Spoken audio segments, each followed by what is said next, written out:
Hello बच्चों, how are you? Everyone fine? That's very good. चलिए, आपकी लगातार कमेंट आ रही थी, मैम जब पेड़ बोला धन्यवाद पर वीडियो बनाइए, और मैंने सोचा और आज बना दिया। तो प्लीज़ आप सभी हमारे चैनल को लाइक करिए, सब्सक्राइब करिए, बेल आइकन को दबा दीजिए, जिससे आपको सारी न्यू वीडियो की नोटिफिकेशन ईजिली मिलती रहे। और डिस्क्रिप्शन में पुरानी वीडियो की लिंक दे दी गई है, वहाँ से जाकर आप देख सकते हैं। अगर आप सर्च करते हैं जब पेड़ बोला धन्यवाद बाय बसंती क्लासेस के नाम से सर्च करिए, वहाँ से भी आपको मिल जाएगा। और इस वीडियो को अंत तक देखिए। इस वीडियो में मैंने आपके लिए कहानी के साथ साथ सभी अभ्यास प्रश्न उत्तर भी सॉल्व करके दिया है। और जो फ्रेंड आपके टच में है, जो हमारे टच में नहीं है, उनके साथ आप ज़रूर शेयर कीजिए और कमेंट कीजिए इसी तरह।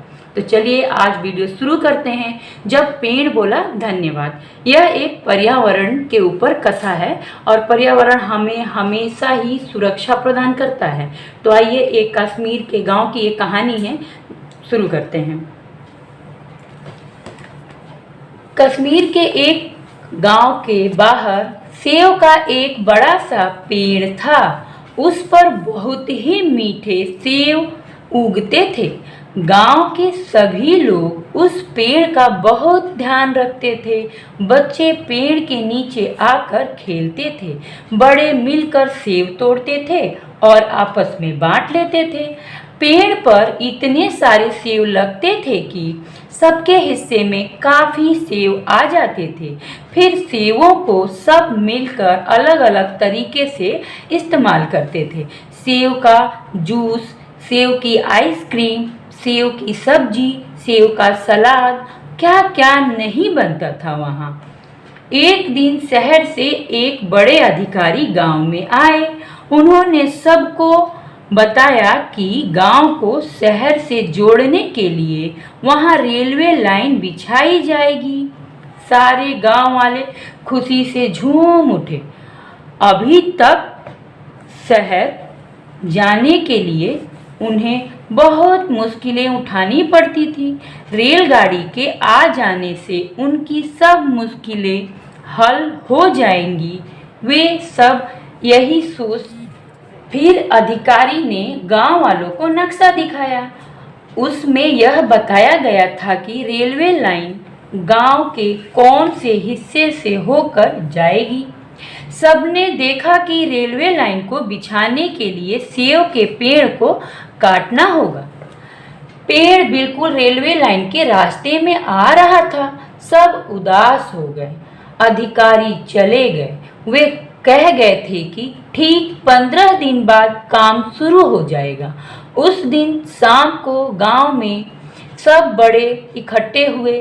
कुछ लोगों का कहना था कि पेड़ को नहीं काटना चाहिए। कुछ लोग कह रहे थे कि रेलवे लाइन ज़्यादा फायदेमंद होगी।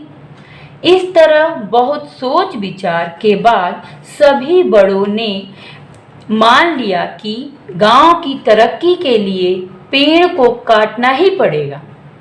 जब बच्चों ने यह बात सुनी तो वे बहुत दुखी हुए। उन्होंने भी एक सभा बुलाई। उसमें निर्णय लिया गया कि किसी न किसी तरह से पेड़ को बचाना ही होगा। क्यों ना पेड़ को यहाँ से हटाकर कहीं और लगा दिया जाए, वे एक साथ बोले। फिर सारे बच्चे हाथों में छोटे छोटे औजार लेकर पेड़ के चारों ओर इकट्ठे हुए। वे उसे जड़ों की सहित खोद कर निकालना चाहते थे। जब बड़े लोगों ने बच्चों की लगन को देखा तो वे भी अपने औजारों के साथ वहां आ गए।